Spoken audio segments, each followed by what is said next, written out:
안녕하세요, 수아입니다. 오늘은 가평에 왔다가 근처에서 영면을 치고 계신 을사 이정구, 백주 이명한, 청호 일상 등 조선시대 연안리씨 집안에서 배출한 3대 대작의 묘를 살펴보러 왔는데요. 조선시대 대작이란 학문에 관련된 모든 일을 담당하는, 즉 홍문관과 예문관 그리고 성균관을 모두 관장하는 정입품의 볕을 아치러 온 나라의 학문을 평가하고 균형을 잡아주는 저울이란 뜻으로 문형이라는 별칭으로 불리기도 하였으며, 정일품관인 의정, 좌의정, 영의정을 정승이라 하였고, 정승을 배출한 가문을 명문가라고 하였지만, 정승 3명을 배출한 가문도 대작 1명을 배출한 가문에 견주지 못한다고 할 만큼 대작은 최고 영예의 관직이었습니다. 그런 최고의 영예로운 대작을 연안리씨 집안에서 3대에 걸쳐서 했으니 집안의 자부심과 긍지는 남다르다 알 수 있을 것입니다. 먼저 묘지가 자리하고 있는 입지 중에서 묘지 뒤편에 기봉한 산봉우리, 즉 현무를 살펴보면 둥그런 산봉우리의 형상, 즉 금성체를 이루고 있으므로 이상적인 현무의 형상이라 할 수 있습니다. 그리고 현무에서 좌측으로 갈라진 산줄기가 길게 뻗어나가면서 묘지를 중심으로 선회하여 내당수가 빠져나가는 좌측을 든든히 감싸는 형상이므로 아주 좋은 좌청룡이라 할 수 있습니다. 또한 내룡에서 우측으로 갈라진 산줄기도 묘지를 중심으로 잘 감싸고 있고, 그 뒤편으로 길게 뻗은 애백호가 묘지 옆까지 길게 뻗어나가서 안산을 이루고 있으므로 백호 작곡을 이뤄 혀를 맺을 수 있는 애부적인 요건은 잘 갖춰져 있다 할 수 있습니다. 묘역 입구에 경기도 기념물 제79로 지정되어 있다는 안내 표지판이 서 있네요.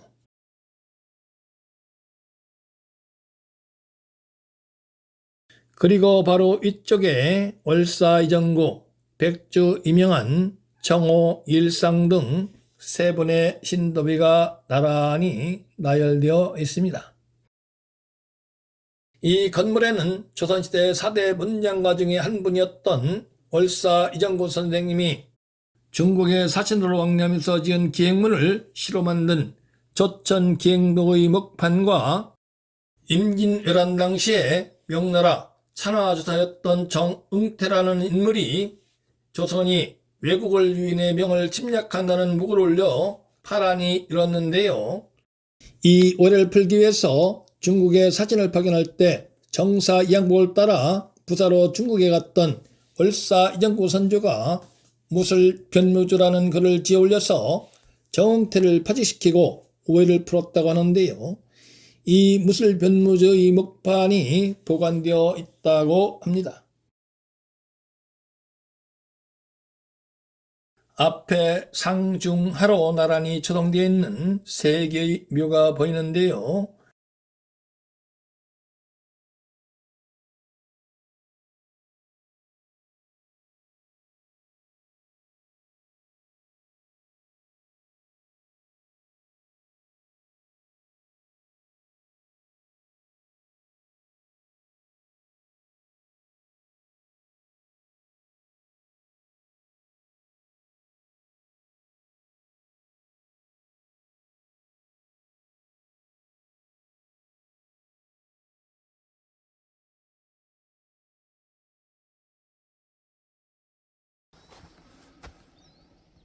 맨 앞 묘 비석에는 대광 보국 중록대부, 의정부 좌의정, 겸영, 경연사감, 춘추관사, 세자부, 증, 시문충, 이공 정구 지묘, 정경부인 안동권씨 부자라 되어 있네요.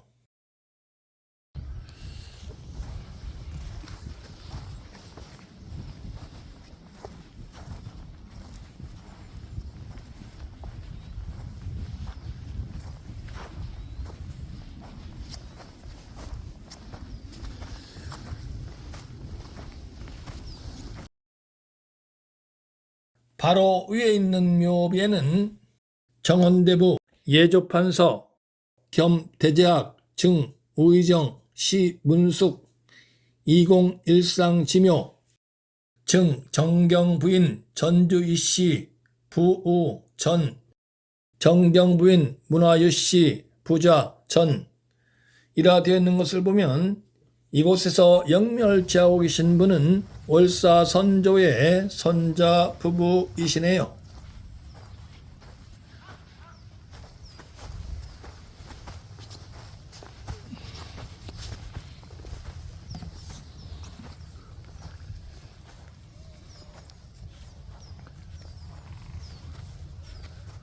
그리고 맨 위쪽 묘비에는 자원대부, 이조판서, 겸, 지, 경연천치관, 성균관사, 홍문관 대제학, 예문관 대제학, 수세자이사, 증, 시, 문정, 이공, 명안지묘, 증, 정부인, 나저박씨 부자라 되어 있는 것을 보면 이곳에서 영면을 지으신 분은 월사 선조의 아드님 부부이시네요.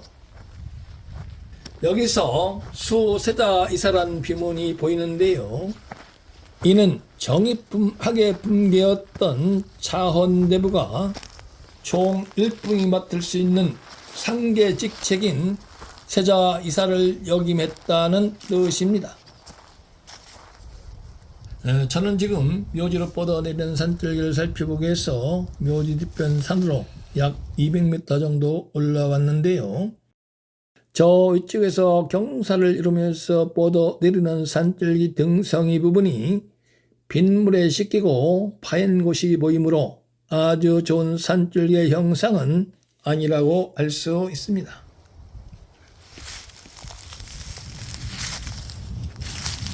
밑으로 약간 내려앉았던 산줄기가, 즉 결이 난 산줄기가 우측으로 여들을 뻗어서 지지한 후 좌측으로 방향을 바꾸면서 서서히 고개를 쳐들고 올라가는 형상입니다.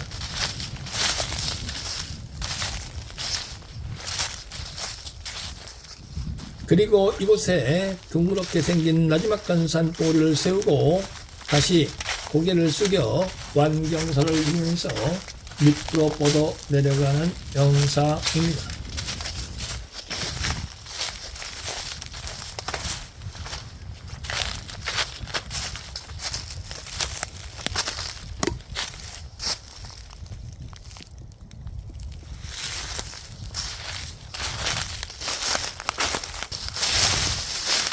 이곳에서 좌측으로 여들 뻗어서 지지한 후 우측으로 약간 방향을 전환하는 형상입니다.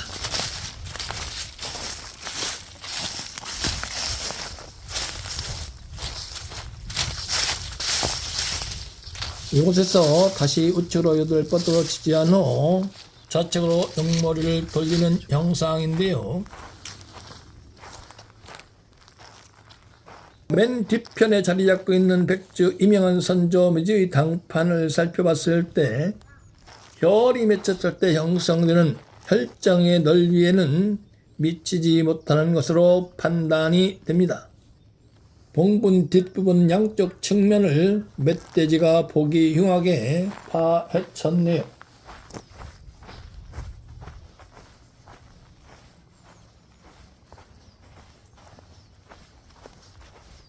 바로 앞에 청호 일상선조가 영면을 지으신 묘지도 당판에 변화가 없습니다.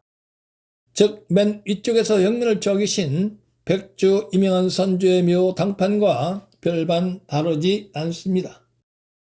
이 묘도 묘지 뒷부분 측면을 파헤쳤네요.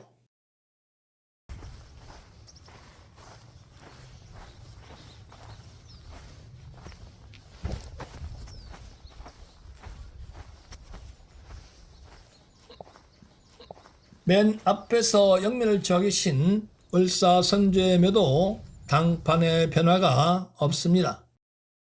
이 묘도 묘지 뒷부분을 멧돼지가 파헤쳤는데요. 이와 같이 멧돼지가 묘지를 파헤칠 때는 묘지를 파헤쳐서 무엇인가 얻을 것이 있으니까 파헤치는 것입니다. 즉 추진 흙 속에 사는 지렁이나 굼벵이, 귀뚜라미 등 미생물을 잡아먹기 위해서 묘지를 파 해치는 것이므로 묘지를 조성할 때 지렁이나 굼벵이, 귀뚜라미 등 미생물이 살기 부적당한 흙, 즉 땅속 깊은 곳에서 뽀송뽀송한 생토를 파 올려 봉분을 지어야만 이렇게 멧돼지로 인한 피해를 막을 수 있습니다.